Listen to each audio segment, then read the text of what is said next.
Assalamualaikum warahmatullahi wabarakatuh.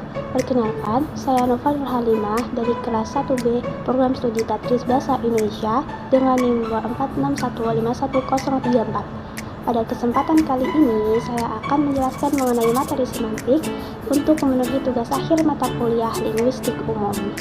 Jadi saya memilih topik semantik untuk dijelaskan pada video kali ini. Baiklah, jadi sebenarnya semantik itu apa? Jika dilihat dari segi mudahnya, secara mudah kita pahami bahwa semantik itu adalah bidang linguistik yang mempelajari atau mengkaji tentang makna.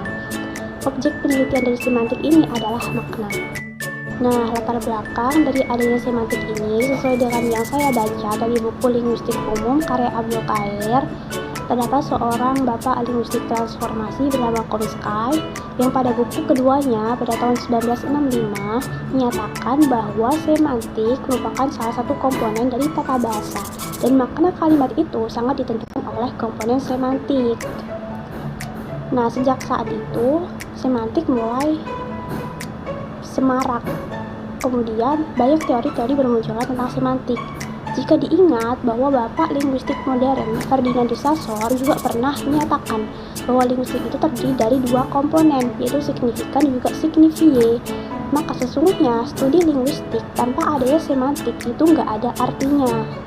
Kemudian untuk hakikat makna kita ambil dari teori Ferdinand de Saussure tadi yang menyatakan bahwa terdapat dua komponen, yaitu signifian yang artinya yang mengartikan berupa bunyi.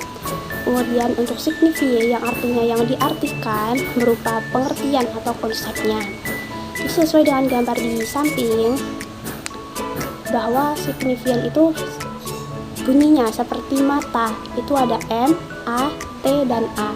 Kemudian untuk signifie itu berupa pengertian atau konsep. Jadi mata itu apa? Mata itu adalah indera yang fungsinya untuk melihat. Nah, dari teori tersebut oleh Ricard dan Oudgen itu ditampilkan dalam bentuk segitiga yang biasa disebut dengan segitiga makna, seperti pada gambar di sini. Kemudian kita masuk pada jenis makna dan relasi makna. Jadi di dalam semantik itu kan kita mempelajari tentang makna. Di sana ada jenis-jenis makna apa saja, terus relasi makna itu juga apa. Nah, kita masuk kepada jenis makna terlebih dahulu.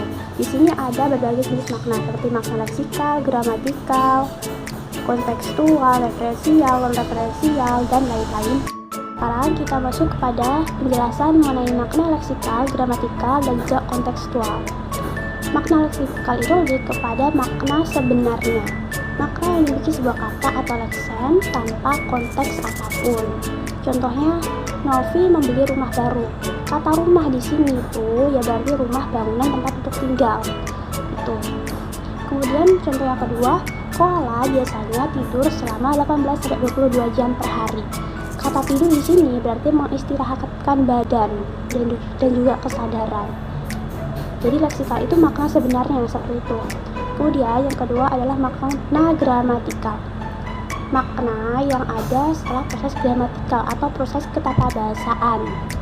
Seperti afiksasi atau imbuhan, reduplikasi, komposisi, dan lain-lain. Contohnya seperti pemandangan pantai tampak mempesona. Nah, kata mempesona di sini itu merupakan prefik. Berarti kata dasarnya adalah pesona yang kemudian ditambah imbuhan me. Jadinya mempesona.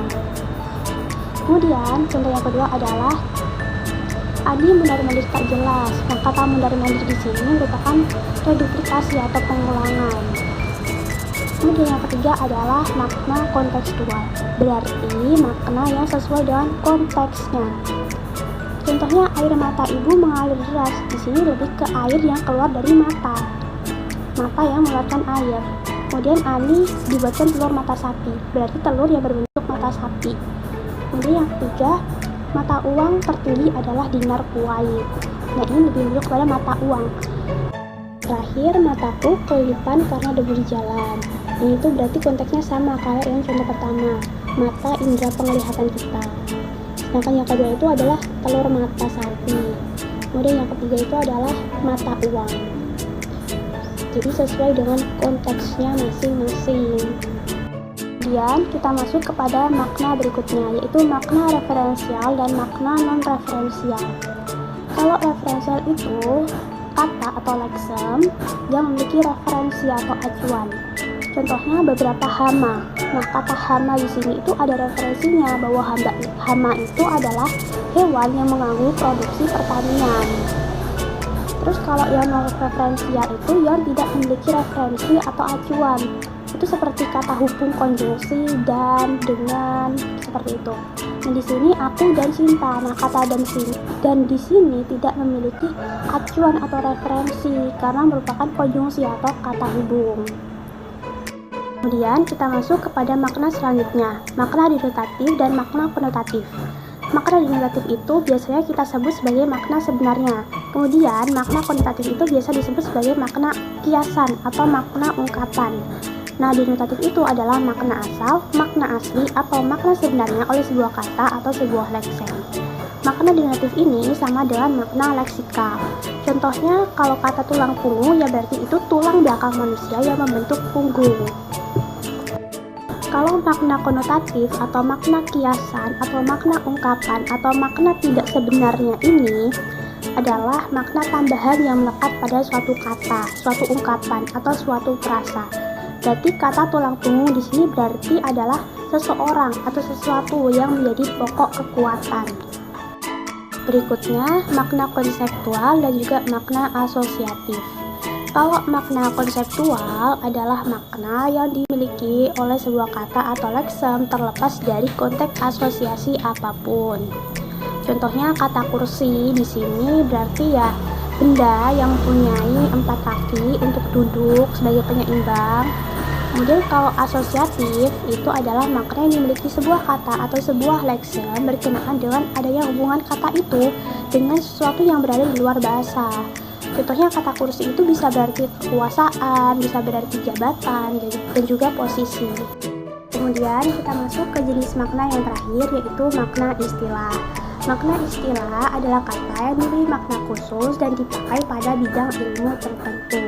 Contohnya seperti di ilmu kedokteran, kata tangan dan lengan itu tidak sama, tidak bermakna sama.